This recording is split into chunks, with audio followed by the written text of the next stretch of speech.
Bem-vindos ao canal Sejam Santos, onde vamos explorar a vida e as obras dos santos mais inspiradores da história da Igreja Católica. Nós vamos compartilhar suas histórias, seus ensinamentos e seus exemplos de virtudes, esperando que possam nos inspirar a viver de acordo com os ensinamentos de Cristo. Então, se você quer aprender mais sobre esses santos e descobrir como suas vidas podem ser caminhos que nos levam a Jesus Cristo para nós hoje, inscreva-se no nosso canal e deixe o seu like. Inscreva-se hoje mesmo, divulgue nosso canal a seus amigos e comunidades e nos ajude o nosso canal para que possamos alcançar mais pessoas na divulgação a conhecer mais a vida dos santos, onde a santidade é uma jornada diária. Faça parte dessa comunidade de busca pela santidade.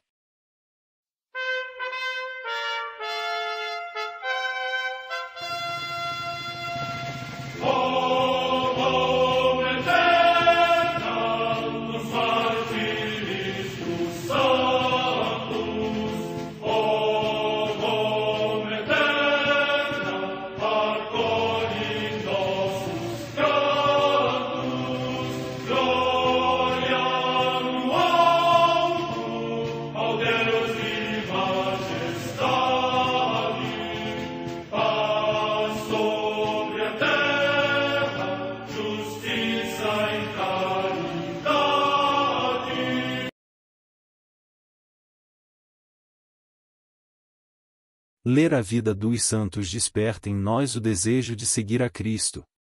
Através de suas vidas podemos aprender as virtudes, a sabedoria e o amor de Deus. Cada santo nos oferece um modelo de vida a ser imitado, como diz São Paulo na carta aos Hebreus, capítulo 12, versículo 1. Estamos rodeados por uma nuvem de testemunhas. A Igreja foi fundada por nosso Senhor Jesus Cristo não apenas como uma instituição, mas uma autêntica família. Os santos mártires, confessores, doutores, as virgens, os santos pastores e todos os demais santos são realmente nossos irmãos que nos precederam no caminho da fé e já estão no céu, para onde também iremos nós, pela graça de Deus. Portanto, sede santos, assim como o vosso Pai Celeste é santo. Mateus capítulo 5, versículo 48. Hoje, dia 10 de junho, celebra a Igreja a vida desse grande beato, Eustáquio Kogler. A Santa Madre Igreja celebra também nesse dia os santos. Memória do Santo Anjo da Guarda de Portugal, cujo culto era tradicional desde tempos remotos, foi oficializada pelo Papa Leão X em 1504, passando a ser celebrada com a maior solenidade em todas as cidades e vilas portuguesas, mas ganhou um novo incremento quando se divulgou a tríplice aparição do Anjo de Portugal aos 3 pastorinhos de Fátima, e Pio XII aprovou a inclusão desta memória no calendário litúrgico português. Em Auxerre, na Gália Leonense, atualmente na França, São Censúrio, bispo. Morte no século V. Em Paris, na Neustria, atualmente também na França, São Landerico, bispo, que, segundo consta, vendeu as alfaias sagradas para socorrer os pobres em tempo de fome e edificou um hospital junto da igreja catedral. Morte no ano 656. Em Rochester, na Inglaterra, Santo Itamar, bispo, que foi o primeiro natural da região de Cantuária a ser chamado para a ordem episcopal e resplandeceu pela sua erudição e santidade de vida.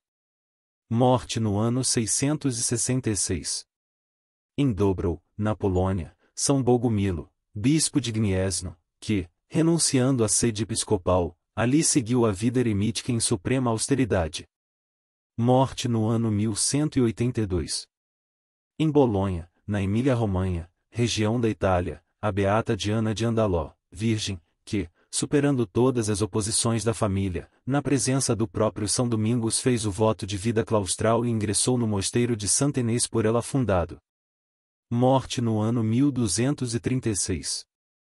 Em Treviso, cidade do Vêneto, região da Itália, o beato Henrique de Bolzano, que, sendo carpinteiro e inculto, dava tudo aos pobres, e apesar da sua deficiência física, partilhava com os outros mendigos a precária esmola que ele mendigava.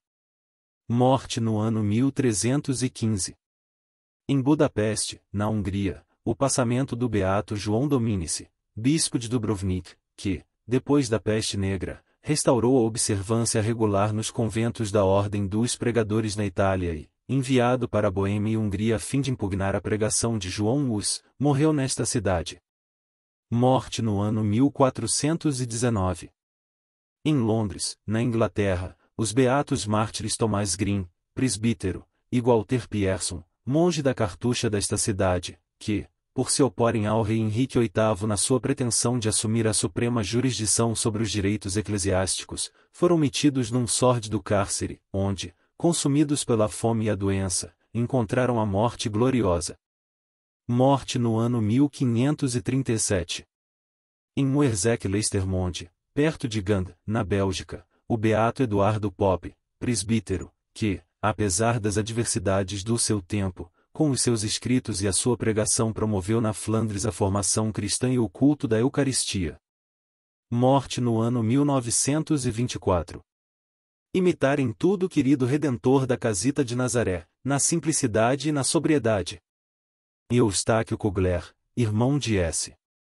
João de Deus, provincial da Ordem Hospitaleira na Baviera no tempo do Hitler, desde 1925 a 1946, ano da sua morte. Foi beatificado no dia 4 de outubro de 2009 em Regensburg, Ratisbona, na Alemanha. Logo no início do seu governo, consagrou a província a Nossa Senhora, a Mãe de Deus, de quem era muito devoto e a quem rezava o rosário desde a sua vida em família. O irmão Eustáquio Kugler teve muita dificuldade em entrar na ordem por sofrer de uma ferida numa das pernas por acidente a quando da queda de um andaime. A ferida teimava em não fechar e só cicatrizou quando trabalhava como ferreiro no Centro de Deficientes Mentais de Reichenbach dos Irmãos de S. João de Deus. Ao ver-se curado, fez o voto de se tornar irmão de S. João de Deus, apesar de continuar a cochear um pouco. Eustáquio nasceu a 15 de janeiro de 1867, em Neuhaus, paróquia de Nittenau, nas proximidades de Reichenbach, sendo o mais novo de 4 filhos e 3 filhas. Foi nesta cidade que entrou na ordem hospitaleira a 15 de janeiro de 1893, dia em que completava 26 anos. Reichenbach ia marcar uma parte significativa e dolorosa da vida do irmão Eustáquio. Depois do noviciado e profissão, voltou a ela e ali professou solenemente em 30 de outubro de 1898. Foi prior em diversas casas a partir de 1905 até a primeira eleição para provincial em 1925.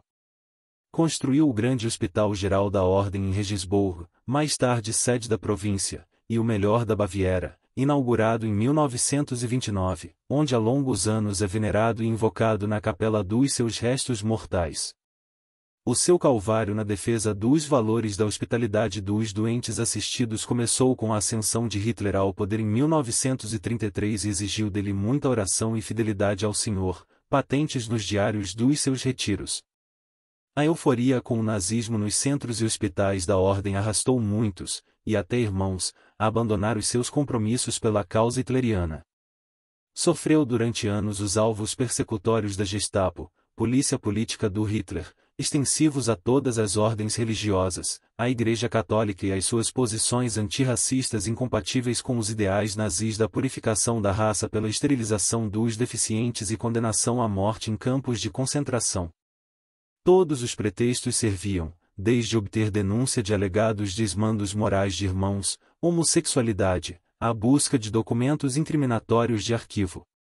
Um outro dos maiores sofrimentos foi ir sabendo, sem o poder impedir, do transporte forçado de centenas de utentes, deficientes e judeus, dos centros da ordem para outras instituições que não eram mais que campos de morte.